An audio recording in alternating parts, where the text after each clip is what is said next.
السلام علیکم۔ جیسا کہ آپ لوگ کو معلوم ہے کہ میقات ششم کا آغاز ہو چکا ہے۔ ہمارے پاس سبق ہے دال چاول کا سفر۔ آئیے پہلے ہم اس کی پڑھائی کرتے ہیں اور آپ بھی میرے ساتھ ساتھ اس کی پڑھائی کیجیے۔ ہم دیگچی میں بکھرے بکھرے سے پڑے تھے۔ پڑوس کی دیگچی میں چنے کی دال بھی ادھر ادھر ڈول رہی تھی۔ جبران کی امی ہمیں دھیمی آنچ پر رکھ کر سہیلی سے فون پر باتیں کر رہی تھی۔ جبران اچھلتا کودتا باورچی خانے میں آیا۔ ہم ابھی اچھی طرح گلے بھی نہیں تھے کہ اس نے ہمیں اپنی پلیٹ میں نکالا اور اوپر سے دال ڈالی اور کرسی پر بیٹھ کر کھانے لگا۔ ہم جبران کے منہ میں گول گول گھوم رہے تھے۔ دانتوں نے چاہا کہ ہمیں تھوڑا چبا لے، زبان نے اطمینان سے مزہ چکھنا چاہا، مگر جبران کے پاس اتنی فرصت کہاں تھی۔ ہمیں جلدی سے نگل گیا۔ ہم پھسل کر ایک لمبی سی اندھیری سرنگ میں آ گئے۔ کھٹا میٹھا نمکین کڑوا ہمارے جسم میں بے شمار چھوٹے سیل سے مل کر بنتا ہے۔ زبان پر ہزاروں کی تعداد میں ٹیسٹ بڈ ہوتے ہیں جو انہی سیل سے بنتے ہیں۔ ٹیسٹ بڈ زبان کے مختلف حصوں میں ہوتے ہیں، مثلاً زبان کی نوک پر مٹھاس پرکھنے کے لیے، زبان کی پچھلی طرف دائیں اور بائیں کھٹاس پرکھنے کے لیے، آگے کی طرف دائیں بائیں نمکینی پرکھنے کے لیے اور تالو کے نیچے کڑواہٹ پرکھنے کے لیے۔ زبان کے درمیانی حصے میں ٹیسٹ بڈ نہیں ہوتے، اس لیے وہاں کسی بھی قسم کے ذائقے کا اندازہ نہیں ہو سکتا۔ ہم کہاں ہیں؟ دال سے ہم نے پوچھا۔ یہ تو مجھے بھی نہیں معلوم، ذرا صبر کرو، دال نے جواب دیا۔ ٹوتھ پیسٹ کا ٹیوب۔ کھانا منہ کے ذریعے سیدھا پیٹ میں نہیں گرتا بلکہ پٹھوں کے سکڑنے سے یہ نیچے اترتا ہے، بالکل اسی طرح جیسے ٹوتھ پیسٹ کے ٹیوب کو دبائیں تو ٹوتھ پیسٹ نکلتا ہے۔ اوندھے ہو کر بھی کھانا پیٹ میں پہنچ سکتا ہے، مگر اس طرح کھانا صحت کے لیے اچھا نہیں ہے۔ مسالہ پیسنے کی مشین۔ میدا مسالہ پیسنے کی مشین فوڈ پروسیسر کی طرح کام کر کے کھانے کو آپس میں اچھی طرح ملا دیتا ہے۔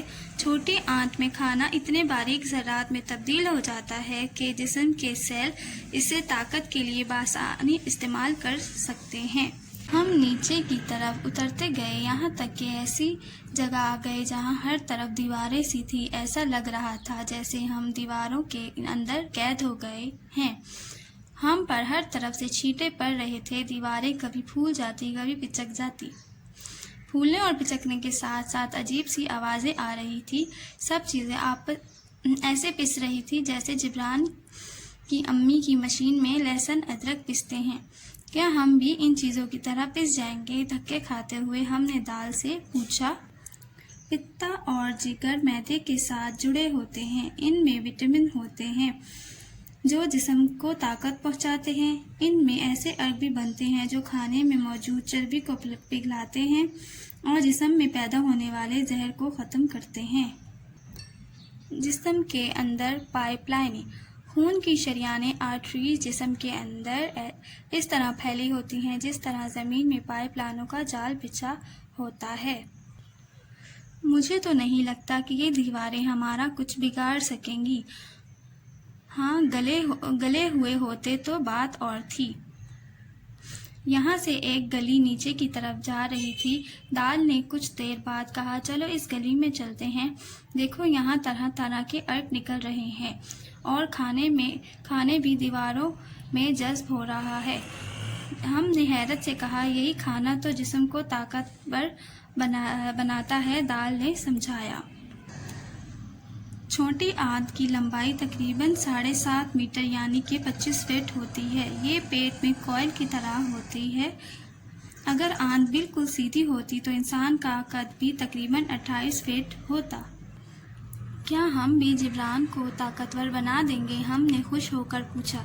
مجھے تو نہیں لگتا کہ ہم کسی کام کے ہیں، دال نے بیزار ہو کر کہا۔ تھوڑا اور گل گئے ہوتے تو کتنا اچھا ہوتا۔ گھومتے گھامتے ہم ایک بڑے سے تھیلے میں آ کر بند ہو گئے۔ یہ کیا چیز ہے؟ ہم نے پھر پوچھا۔ بس اب صبح تک یہیں بیٹھے رہو۔ دال نے ہمیں ڈانٹ کر چپ کرا دیا۔